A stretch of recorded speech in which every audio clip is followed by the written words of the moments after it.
Le 5 août 2019, la République du Bénin a conclu avec la société West African Oil Pipeline, en abrégé WAPCO, un accord relatif à la construction et à l'exploitation d'un système de transport des hydrocarbures par pipeline. Cet accord, qui vient à la suite de diverses conventions passées avec la République du Niger, définit les conditions de construction et d'exploitation du pipeline devant permettre l'acheminement vers les marchés internationaux du pétrole brut du Niger par les côtes béninoises.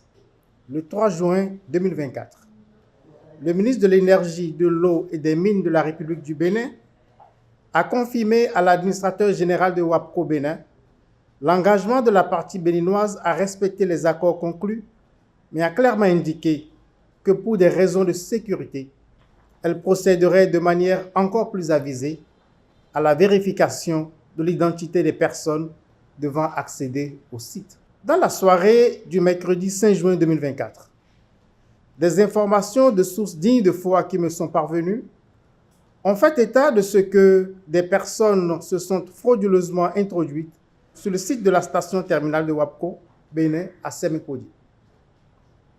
Des investigations menées sur place. Il ressort ce qui suit. 5 ressortissants nigériens se sont introduits sur le site sans décliner leur identité. Au lieu d'emprunter l'entrée principale et de s'enregistrer à la guérite, ces personnes ont préféré utiliser une entrée dérobée située à l'arrière du site. Dans cette manœuvre, elles ont bénéficié de la complicité de l'administrateur général de WAPCO Bénin, qui a pourtant reçu 2 jours plus tôt la lettre du ministre de l'Énergie, de l'Eau et des Mines, à travers laquelle l'État béninois a exprimé de vives préoccupations sécuritaires.